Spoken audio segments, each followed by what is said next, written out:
ولی کے پہچاننے کے لیے کرامت شرط نہیں ہے، کرامت ایک ذریعہ ہے، ضروری نہیں ہے۔ کتنے اولیاء ہیں جن کی کرامات ہمارے تک نہیں پہنچی لیکن وہ اللہ کے ولی ہیں۔ سب سے بڑے ولی اس امت کے صحابہ تھے، ان میں سے کتنے کی کرامات ہمارے پاس پہنچی ہیں لیکن ہم انہیں اللہ کا ولی مانتے ہیں۔ تو یہ کوئی شرط نہیں ہے، شرط ایمان اور تقوی ہے، اور باقی احادیث میں مختلف ان کی علامتیں بتائی گئی ہیں۔ الذین اذا رأوا ذکر اللہ، ایمان اور تقوی سے متصف بندگان خدا کی ایک علامت یہ ہے جب تم ان کی صحبت میں بیٹھو تمہیں خدا یاد آ جائے، اللہ کی یاد آنے لگے۔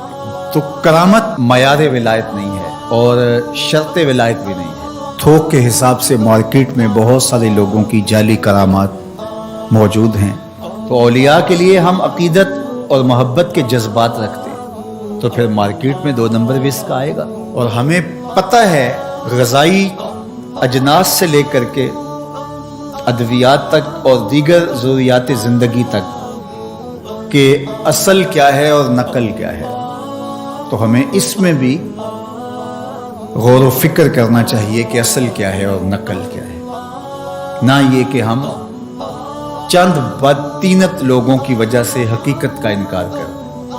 تو آج بھی کچھ لوگ ہیں جو کہتے ہیں جی چھوڑو، ہم نہیں مانتے کرامت و شرامتوں کو، اس طرح کے لفظ بولتے ہیں، جبکہ کرامت کا من حیث الکرامت انکار کفر ہے۔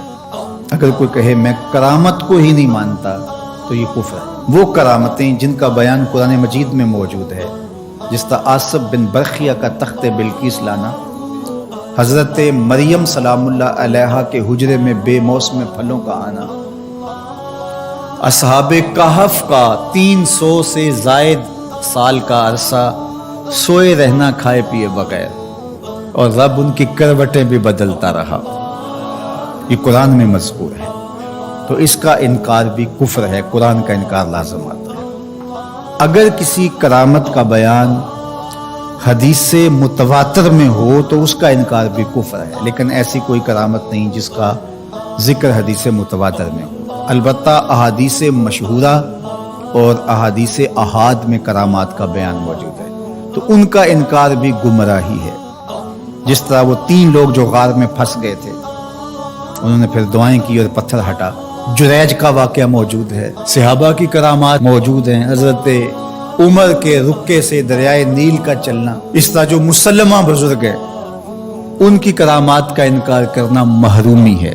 لیکن یہ بات بھی ذہن میں رکھیں کہ کرامت اللہ کی طرف سے بندے کو دی جانے والی ایک عزت ہے، لیکن ولی کی زندگی کا مقصود رضائے الہی کی طلب ہے، کرامتوں کی طلب نہیں۔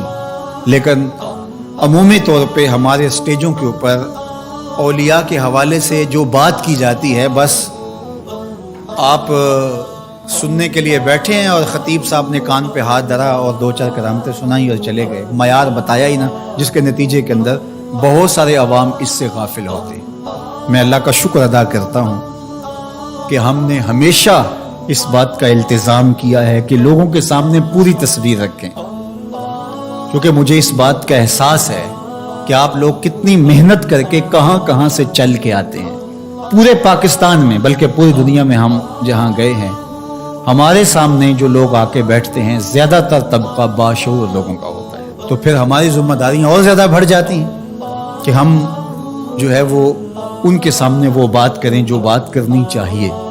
اس منبر سے آپ کو وہ چیز نہیں ملے گی جو عوام کی ڈیمانڈ ہوگی، وہ چیز ملے گی جو عوام کی حقیقی ضرورت ہوگی۔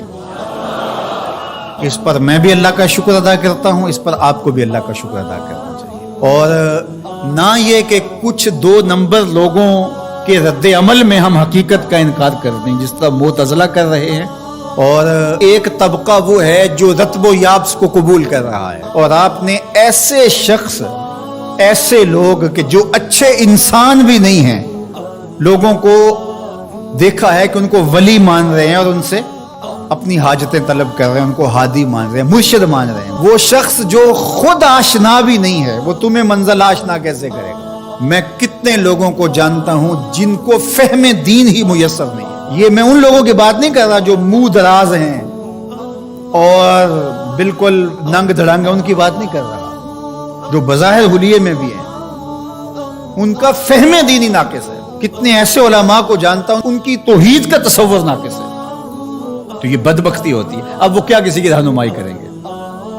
جو خود ڈوب رہا ہے وہ کسی کا ہاتھ کیسے پکڑے گا؟